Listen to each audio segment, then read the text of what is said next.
Hi, my name is Sandro. I'm with Galfer Braking Systems, and we're going to be talking about Galfer rotors today. And I'm Aaron. I'm going to be assisting him in doing so. Well, the wave rotor was invented by Galfer. It was done so back in 1991-92. Originally, the idea was to make a rotor that would clean the water off of trials bikes. As trials riders would go through rivers and stuff, they would completely lose their brake as they came out of their wet crossing section. And thus we made this design so it would remove the water from the surface. As we started to play with that idea, we realized that we were removing water, so we had a self-cleaning action. We were also reducing weight, and we were also getting lots of good temperature readings. Happy, we're like, temperature on the brake pad was not very high. So as time went by, we were able to pass that idea from a very light motorcycle to a very heavy motorcycle, such as a road racer, and developed the idea of changing the feel of how we were grinding the material, using different composites on the material, but always reducing a little bit the weight and increasing the amount of friction. How did we increase the amount of friction?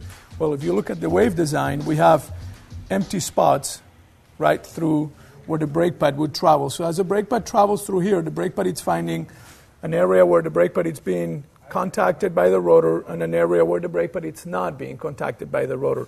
That serpentine design that it's constantly traveling through the brake pad lowers the temperature when it's not being touched by the rotor, and on the other section it's just getting brake force.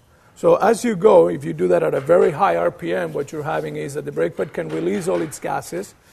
It does not build lots of heat, and it constantly maintains lots of feel and bite.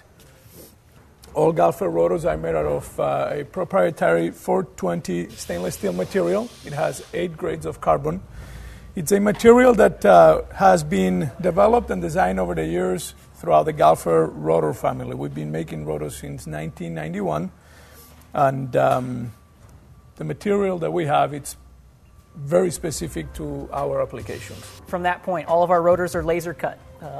Purpose for that is that we don't want any stress put on the material by stamping, which is what a lot of your OEM rotors will be doing because they're mass produced. So with ours, they're all laser cut so that each piece comes out identical. Rotor number 1 and rotor 10,000 they're going to be identical. There's not going to be any small difference in the tolerances between one and the other. After the rotors are laser cut, the rotors go through a double disc grinding process and a heat treatment process.